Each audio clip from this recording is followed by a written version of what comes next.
Warahmatullahi wabarakatuh.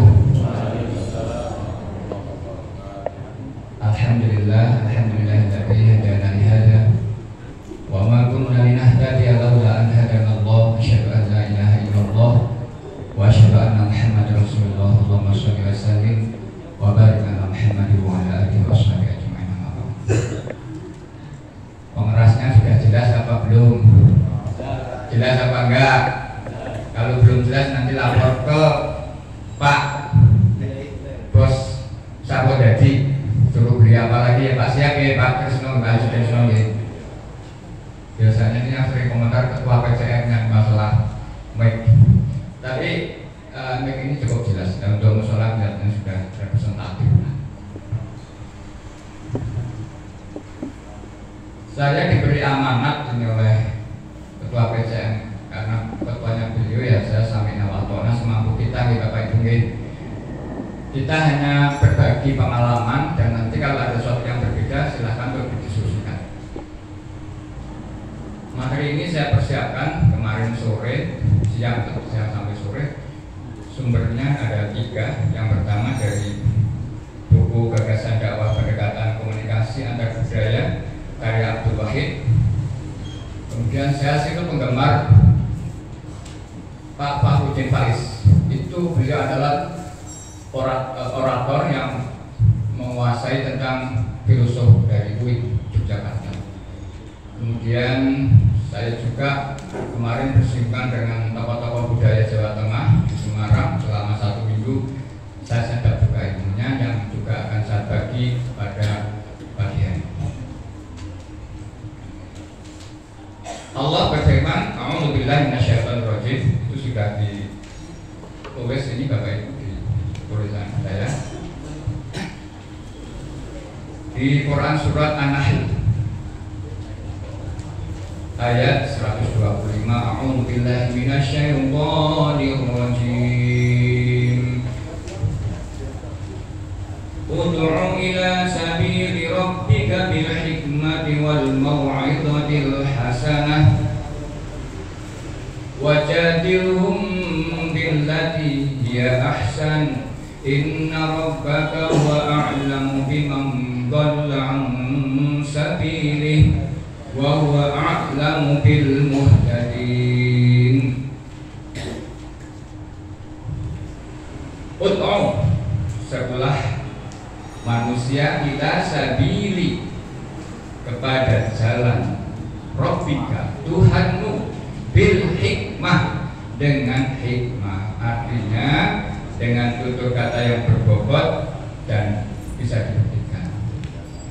Wal mau'izatil hasanah, dan tutur kata yang baik. Jadi kita harus menguasai tutur kata yang baik. Wajadilhum billati hiya ahsan, dan bermujadalah. Bermujadalah itu bisa diartikan bisa debat, bisa diskusi, bisa berdialog dan seterusnya.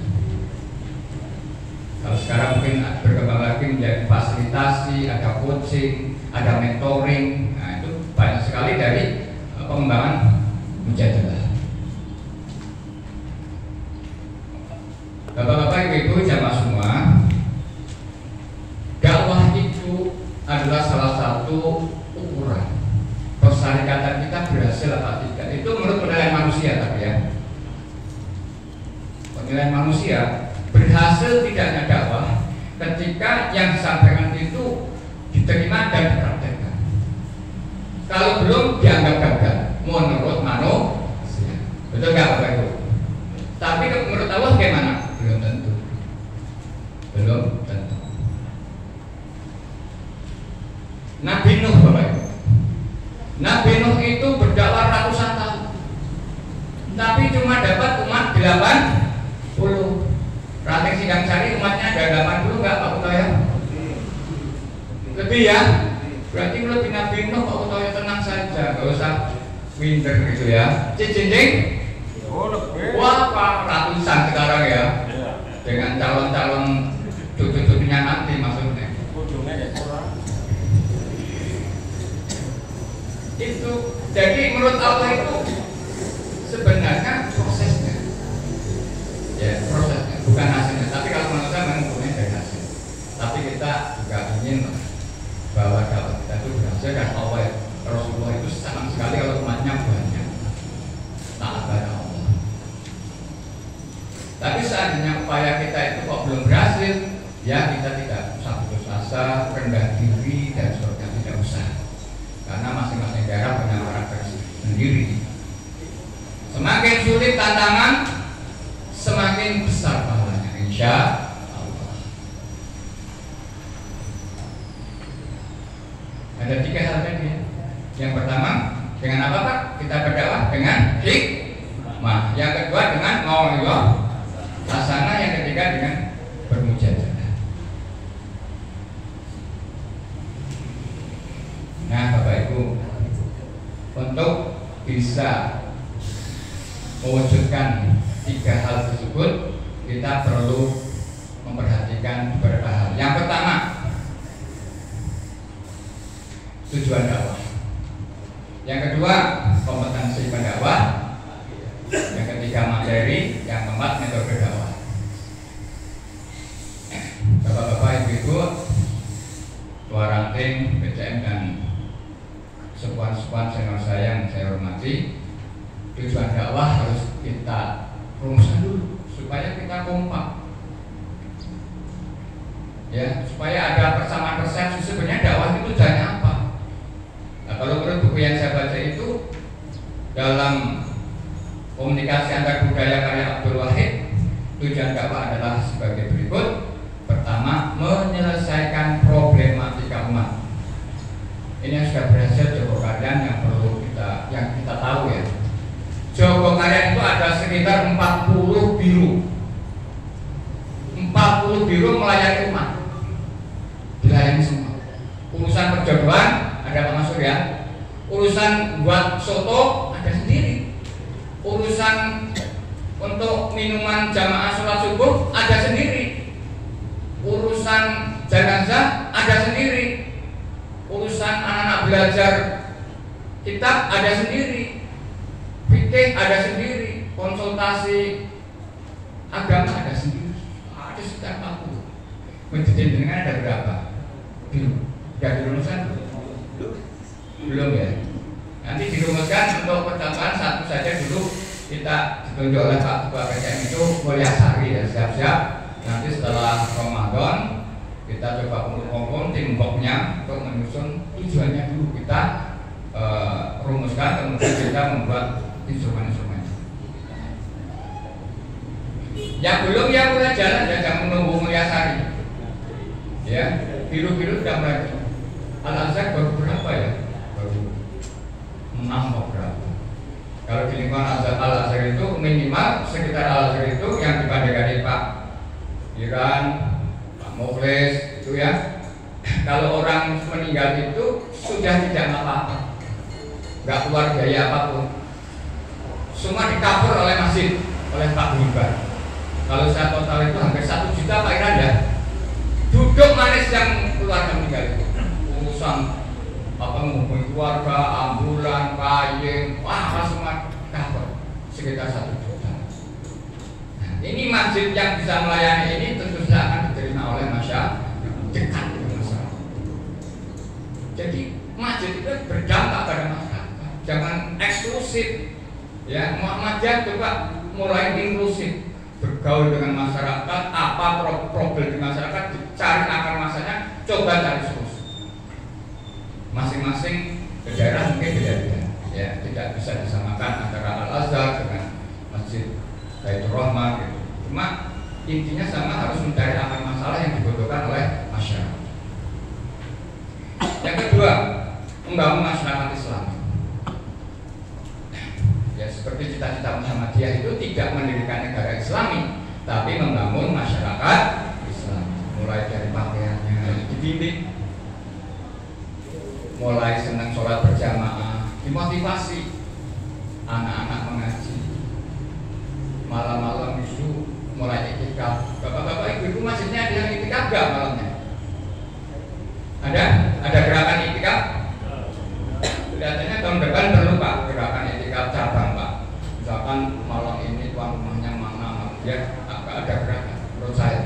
Sementara masih sendiri-sendiri.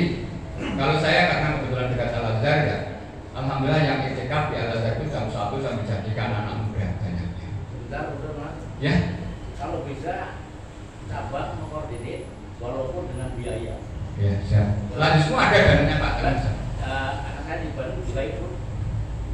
Ya kalau nggak salah itu kan itu mengadakan itu 600.000. Ya. Saya supaya bayar ya. Supaya kalau bisa berjalan dengan baik setiap ranting atau ada. Oke, tahun depan kita rumuskan ya. Ini Mulyasari mungkin sebagai rujukan nanti kita rumuskan.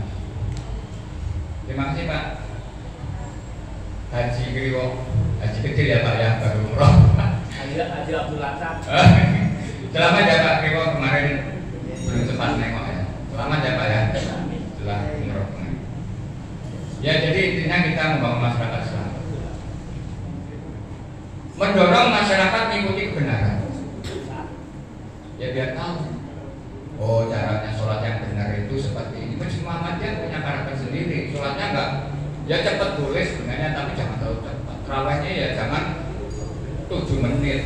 Tapi ya terus yang dibaca jangan kuliah dan kulhu. Surat-surat yang lain belajar. Ya kan? Jadi mulai mengenal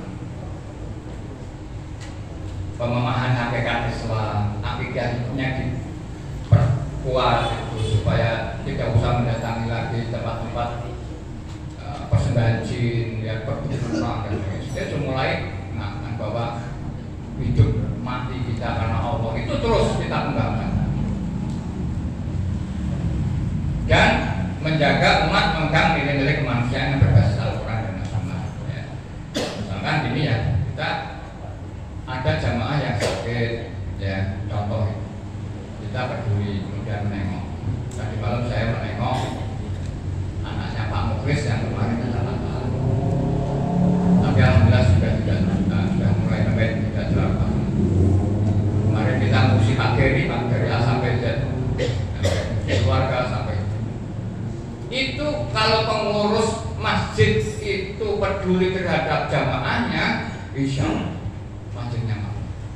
Tapi kalau pengurus BKN-nya itu bebek terhadap kondisi umat, diri umat, ya sudah kita akan ditinggalkan oleh lingkungan sekitar. Ini kita layani baik jamaah maupun bukan jamaah. Ya. Kalau jamaah yang sudah jadi jamaah supaya dia lebih kuat. Kalau yang belum jadi jamaah supaya dia masuk ke jamaah kita. Maghrib jatuh saya ya. Itu mobilnya siapa? Oh itu Pak, kan kotak itu Pak, kotak itu ketempel Pak, jangan nempel kotak itu Pak. Pak Utoya tadi nggak ngasih kabar ya. Itu ada alarmnya itu, uangnya miliaran kelihatannya itu. 271 triliun. Di situ Pak hati-hati Pak, maka bunyi alarmnya itu. Jadi tiru ya. Ini tujuannya Pak ya, nanti di rumah saya Pak. Jangan dengan tim harus mulai merumuskan tujuan dipetakan. Kemudian yang kedua, kompetensi pendakwah ini lebih penting. Ini pendakwah itu bukan mubalik ya Pak. Pendakwah itu bukan berarti orang yang seperti Pak Masko bicara di depan itu belum tentu. Semua kita itu pendakwah. Cuma medannya, caranya dengan cara berbeda-beda. Ya. Pendakwah atau dai dituntut untuk menguasai dan mempraktikkan cara berkomunikasi yang berkualitas. Komunikasi kita harus berkualitas dengan jamaah. Bagaimana caranya? Ya ini menukil dari Bapak Ibu kalau ingin belajar tentang tasawuf tapi yang nggak menyimpang, belajar ke Pak Fahrudin Faiz. Ya sebenarnya beliau ini orang NU tapi terhadap filosofi itu dia sangat bagus cara menguraikannya dan netral. Termasuk di situ juga pernah dibahas tentang filosofinya Ki Hajar Dahlan luar biasa. Beliau berbeda dan tidak pernah menyalahkan orang lain. Kita belajar ya Pak, belajar itu sumber utama Al-Quran hadis. Tetapi kita juga juga harus belajar pada ilmu-ilmu dunia di barat. Ya. Juga belajar ilmu di Jepang, di Korea. Ilmu-ilmu datangnya dari mana saja bisa kita ambil supaya tidak menyimpang dari ajaran akidah kita. Termasuk pendapat Aristoteles. Aristoteles kalau Bapak Ibu sekolah dulu kuliah itu bapaknya filosof, bapaknya retorika. Itu namanya Aristoteles, bukan Aris di Gubang, tapi Aristoteles ini. Kata Aristoteles yang sekarang masih jadi rujukan utama ahli retorika, ahli pidato, ahli komunikasi itu, syarat pokok orang berkomunikasi itu ada 3. Pertama etos, kedua logos, dan pathos. Ini bahasa apa ya Pak ya? Bahasa Yunani ya. Saya menyampaikan itu di grup, di komplain. Oh, apa maksudnya Pak? Ya, tak jelaskan mestinya. Etos itu moral. Logos itu bahasa yang disampaikan. Pathos itu melibatkan emosi. Etos itu moral. Ini kalau saya lihat di surat As-Saff ayat 2 ada. Ya. Bunyinya gimana? As-Saff ayat 2. Ya ayyuhalladzina amanu lima taqulu ma la taf'alu. Orang beriman, mengapa kamu menyampaikan sesuatu kok kamu nggak praktek? Jargon. Untuk latihan sih nggak apa-apa Pak ya. Untuk ya. Tapi kalau untuk dakwah yang sebenarnya nggak boleh. Dan ini teori Islam luar biasa. Ini teori hukum retorika sebenarnya. Kalau kita baca Mahatma Gandhi itu ya Pak. Mahatma Gandhi orang mana Pak? Orang India itu juga ahli retorika. Ketika ada seorang ibu nangis, ya, ibu nangis karena anaknya selalu makan garam. Orang Hindu atau Buddha kan menghindari garam dalam dalam hari tertentu. Dia sambat pada Mahatma Gandhi. Mahatma Gandhi dia langsung, oke sini tak kasih solusi enggak? Bu, maaf ya, nanti tunggu 2 minggu. Nih Pak, jangan bahas itu. Pulang. Setelah 2 minggu, ibu itu datang lagi bawa anaknya. Tolong Pak Mahatma, gimana? 2 minggu sudah sesuai dengan perjanjian. Tolong anak saya dikasih solusi, diberi nasihat nih supaya tidak makan garam. Bla yang intinya anak akhirnya tidak makan garam. Terus ibunya penasaran, wahai Mahatma Gandhi, kenapa kok Bapak menunggu sampai 2 minggu? Bu, kemarin ketika saya disambati dengan itu, saya itu juga masih makan garam. Sehingga saya nggak bisa menasihati orang suruh tidak makan garam, saya sendiri makan garam. Pas nggak dengan Islam? Sebenarnya nilai-nilai universal itu sama. Ya, Al-Quran ada, ilmu-ilmu dunia yang di barat, di timur ada semua. Ada sebagian ada, tidak semua ya. Kalau akidah tidak. Kalau ilmu-ilmu retorika, ilmu apa hampir sama. Jadi Bapak Ibu, supaya kita itu berdampak apa yang kita ucapkan pada orang itu, kita harus lakukan itu. Tapi bukan berarti takut ya kemudian kita nggak mau menyampaikan apa-apa. Ya coba sampaikan yang kira-kira sudah kita lakukan. Ya. Kalau anak-anak biarin nggak apa-apa karena dia sedang berlatih. Kalau kita yang sudah tua-tua ini nanti diketawakan. Hei bapak-bapak, sholat jamaah itu pahalanya besar sekali, apalagi subuh. Sholat qobliyahnya juga pahalanya banyak, dunia seisinya. Tapi sering sholatnya subuh terlambat. Dipercaya nggak? Dipercaya nggak? Nggak dipercaya. Wah, Pak Fitro ngecebus jarwoni bisa ngajar rasa. Itu etos penting. Yang kedua logos Ya kita harus tahu mat'o itu audien atau orang yang kita ajak untuk bisa mengikuti ajakan kita. Ada anak-anak bahasanya beda, pelajar bahasanya mbah-mbah bahasanya beda, dibedakan. Jangan sama lurus. Nah itu ya orang pintar kadang-kadang nggak pintar retorika jadi gagal di lapangan. Pernah itu saya dirasani wong ya PCM masalah datangnya dari PP-nya orang tua pintar banget. Tapi beliau ini kepintar kenapa ya? Jadi nggak nyambung dengan jamaah. Wong desa-desa pada toko populasi banget ceritanya, ya hanya cerita program-program pusat, nggak nyambung, nggak nyapa, nggak memberikan improvisasi, nggak menambah. Akhirnya orang pada kecewa. Jadi orang pintar itu belum tentu pintar retorika. Mungkin kalau kita orang biasa-biasa malah biasanya pintar. Pak Priwo pintar banget retorikanya, ya tinggal biasa Pak Priwo ya. Pintar ngomong, itu ya. Jadi matmunya harus tahu Pak siapa matmunya yang diajak ngobrol itu bahasa kita sesuaikan.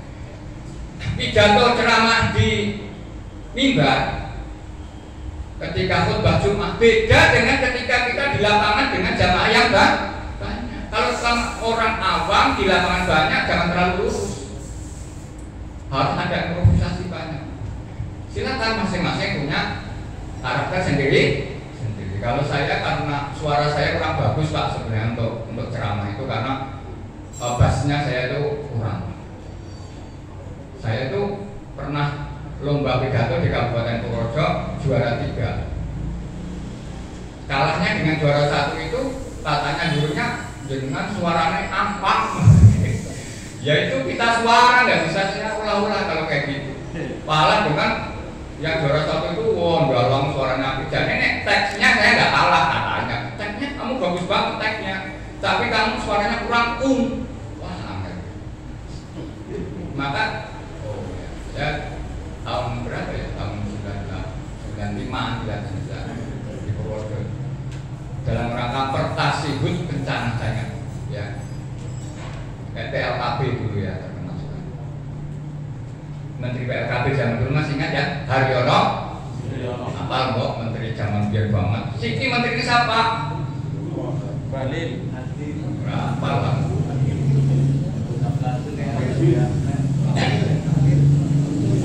Pokoknya cedekan Bu, kalau saya terus terang aja ya, karena saya kelebihannya ya, saya harus tahu diri saya punya kelemahan, saya harus punya kelebihan.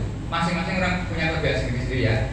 Kalau saya kelebihannya memang sejak kecil belajar Al-Quran, mendalami qiraah. Bukan ahli Al-Quran saya bukan, cuma saya sejak kecil mendalami Al-Quran, tilawah. Saya insya Allah hafal lagu-lagu dan terus upgrade dengan imam-imam masjid.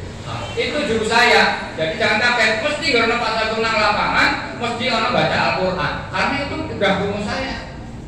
Lah nek orang ya orang mau kelebihan kan.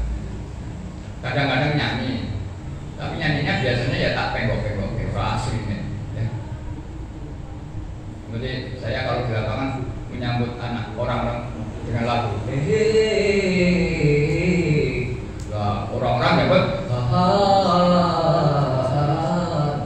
kalau labasnya kan ini ku datang kembali untuk mengadu kasih setelah lama ku tinggal pergi. Aslinya kan dari orang Arab gitu. Sarupa kini ku datang mengaji untuk bersama di sini. Semoga kita dapat rahmat ilahi. Sarupa Pak. Lah wong iku guyu-guyu wis pendapatnya kudu bisa menggembirakan. Dakwah ora iso menggembirakan ya wis muak. Apalagi di lapangan dalam jumlah. Nah ini perlu. Pak, saya nggak bisa nyanyi, nggak bisa qiraah. Gimana cara menghidupkan bisa? Ini tidak bisa dilakukan oleh setiap orang. Membuat apa Pak Riwo? Dalam bisa. Ya, apa? Ya dalam yo nyanyi Pak. Ya. stand up komedi bisa. Kalau Pak Tio senggalang pakai dalam nggak apa-apa. Misalkan nyanyikan lagu Gandang Gula Turno Minggar Miko, kok Jawa seneng banget ya. Wiwitane mingkar mingko. Apa itu Pak? Lagu apa Pak? Lingsep yen kemudahan.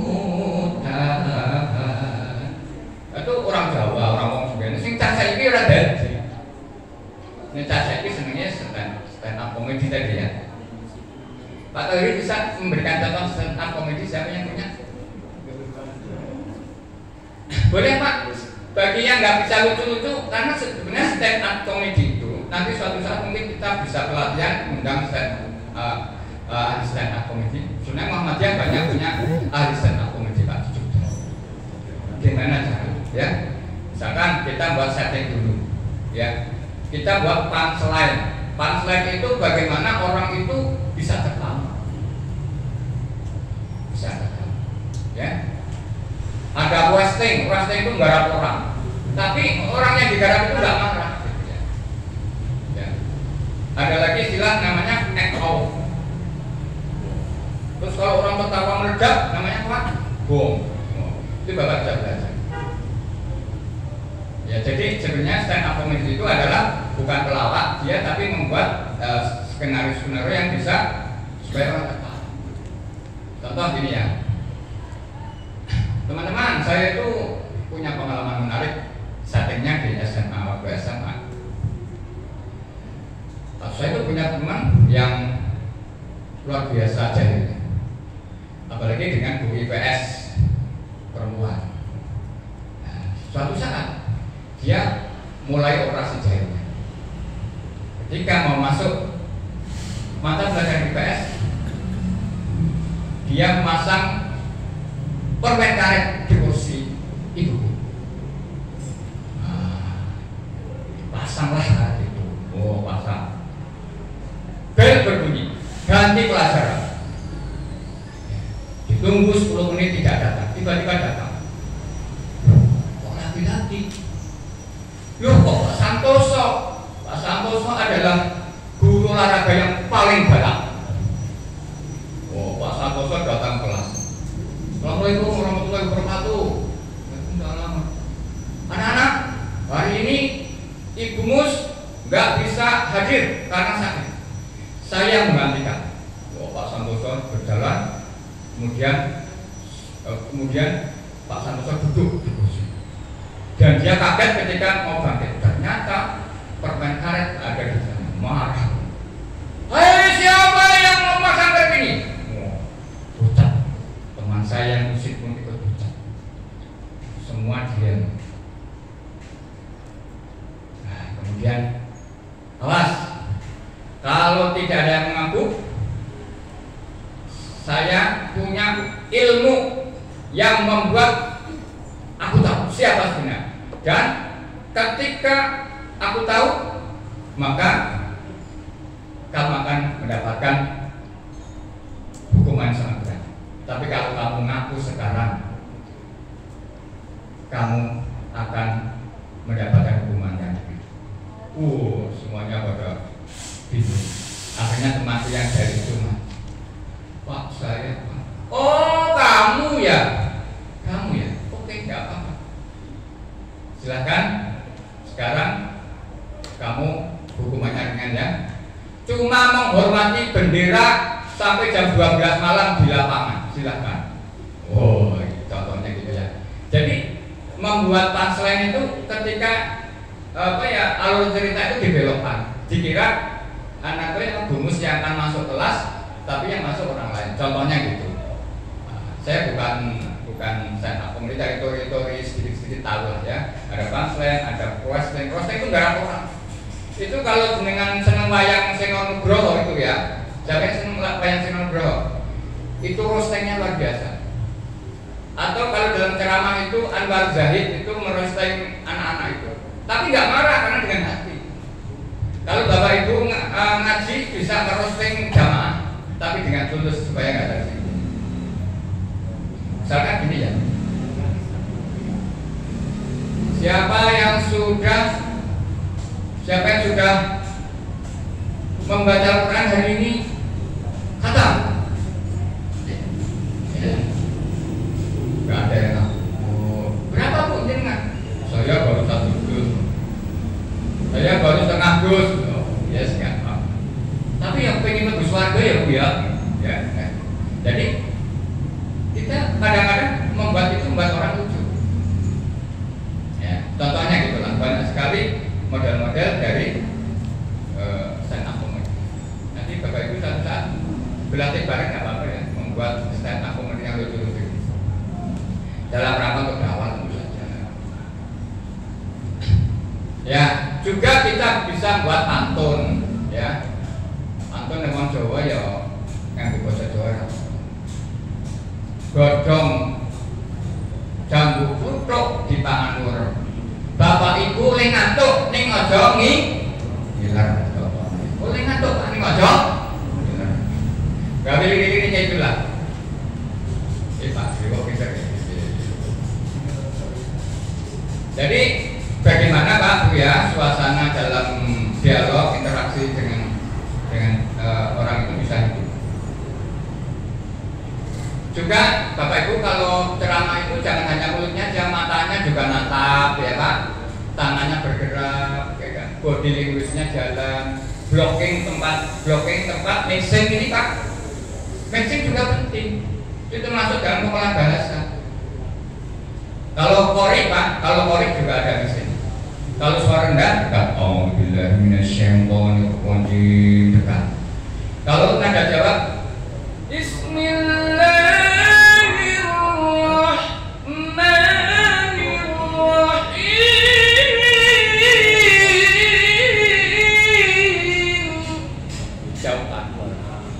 mixing. Bapak Ibu harus belajar mixing ini. Kadang-kadang sound itu sensitifnya beda-beda. Ada yang harus dekat, ada yang beda-beda. Nah, contoh, ya Pak. Jadi memang harus benar-benar kita pelajari, gitu. Harus kita pelajari yang kayak gitu. Oke, kita belajar ke orang Jawa. Ya, jangan hanya ke barat terus. Barat juga benar ya. Etos, logos, patos itu emosi Pak. Tadi melibatkan emosi sudah ya. Belajar orang Jawa. Ini Pak Priwo ya. Itu di tulisan kelihatan Pak Priwo. Ada apa Pak Priwo di situ? Orang Jawa menasihati kita supaya pidato kita itu berbobot, bermakna, bisa diterima. Ada beberapa syarat apa Pak Priwo di situ? Wirogo, Wicoro, Wiromo, Wiroso. Wirogo tampilan Pak. Tampilan. Pas ceramah ya pakaiannya sing rapi. Ya tidak harus baru tapi yang ojo nganggo kaos oblong ceramah. Wah serat. Nek wong Jawa ya nganggo koplo malah ya kudune. Tapi wong Muhammadiyah apa ya? Muhammadiyah mandang dimaklumi kata neranggo. Tapi sekarang banyak teman-teman. Contoh mau ngimami Pak, ngimami itu kan ngimami juga bagian dari dakwah juga. Pakaian harus dijaga. Nah, ini rokok pakaian. Ya, Pak Rasulullah tampilannya luar biasa Pak. Tampilan fisiknya luar, baunya wangi Rasulullah itu Pak. Baunya wangi kalau jalan apa ya, ketat banget. Luar biasa. Kita nggak bisa nih, tapi kita berusaha bahwa wiraga itu penting. Pakaian, tampilan gitu ya. Yang kedua, bicara dari tadi kita bicarakan ya. Bicara kita yang mengenakan, jangan menyerang. Orang kalau menyerang itu pasti ditolak Pak. Jadi wong Jawa itu istilahnya itu dipaku mati. Ya, dialem ya kan. Dan kemudian dia bisa akhirnya menerima kita. Wirama, ada irama dalam pidato juga. Lurus, jujur kayak linggis. Kecuali khotbah Jumat, kalau khotbah Jumat mah kudu lurus, Pak. Nek ceramah di depan umum ya pengajian umum kok lurus jujur ya kayak linggis ya mantuk kabeh.